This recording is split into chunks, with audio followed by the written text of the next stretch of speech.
3 kings? Mary and Joseph would not have expected the visitors from the east, let alone the particular positions they held. In different translations they are given other names: magi, wise men, kings, scholars, astrologers, spiritual priests. Some in this list might be surprising because you haven't heard of them before. However, the most consistent is magi.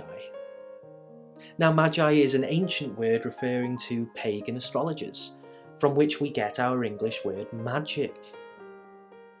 Plugging this into some of our carols, like We Three Kings, for example, might be a lovely Christmas carol, but these visitors were not kings, nor were they political dignitaries. They were pagan specialists in the supernatural, priests, scholars, and could even be affiliated to sorcery and wizardry. They were magicians, enchanters, and sorcerers. And yet, we see them travel and arrive to worship Jesus. Does the thought of this make you uncomfortable? Who can come to Jesus? Do you have a narrow view of who can come to Jesus than God does? Have you written off certain people? God didn't then, and nor does he now. He draws, he woos, he calls out for worshippers from the most unexpected places. The appearance and mention of magi is almost like a club to the head when we consider how the scriptures treat their craft. The Old Testament condemns it. The example of Moses' encounter with court magicians in Egypt in Exodus 7:21, and subsequently condemning it in Deuteronomy 18, 9-14. What about the prophet Isaiah in chapter 47, or Jeremiah in chapter 10? They both judge and condemn those dabbling in magic and sorcery. In Daniel 2:2, the pagan king of Babylon commanded the Magi to tell him his dreams. The New Testament is no different. Peter rebukes a man named Simon in Acts 8, who made a living, a business, out of magic and tries to buy the apostles' power to heal. Paul denounces a magician named Elymas in Acts 13, verses 6-12, who was opposing the advance of the gospel. John's vision in Revelation chapter 21, verses 8, or 22, verse 15, twice lists sorcerers who will be among those who will be cast out of the new creation into the lake of fire. So it's safe to say that the Bible doesn't speak of the practice of magic or mysticism or dark arts kindly and condemns it entirely. And so in biblical terms, think of this: the Magi are sinners,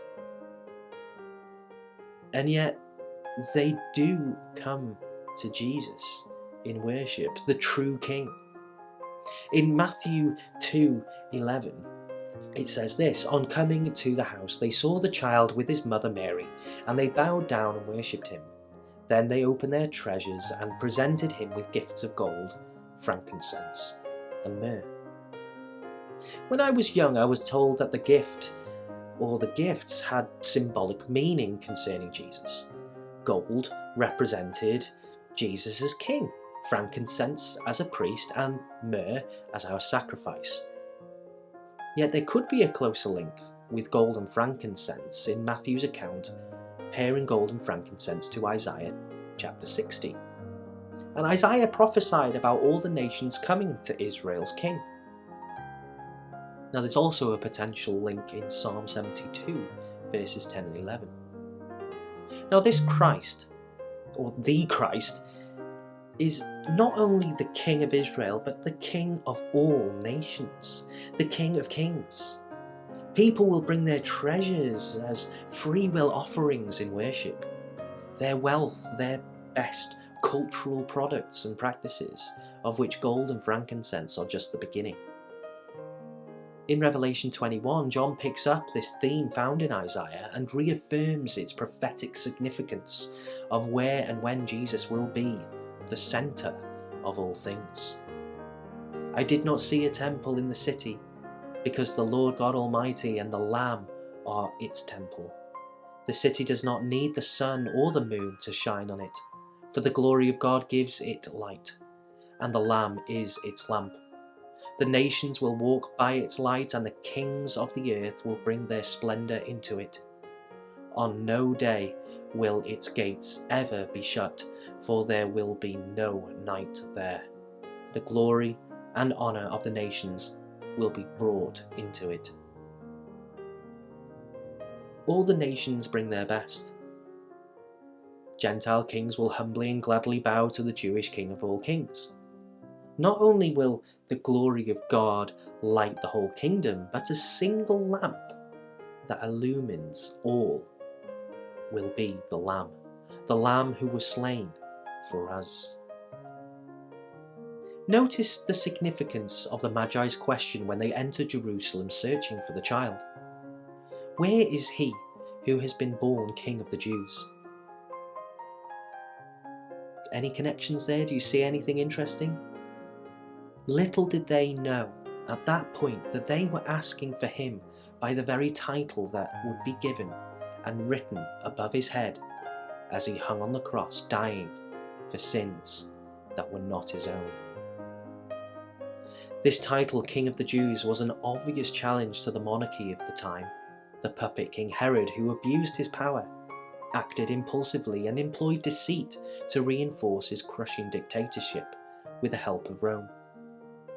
However, this true king, this King of the Jews, is the one true king who came not to be served, but to serve and to give his life as a ransom for many.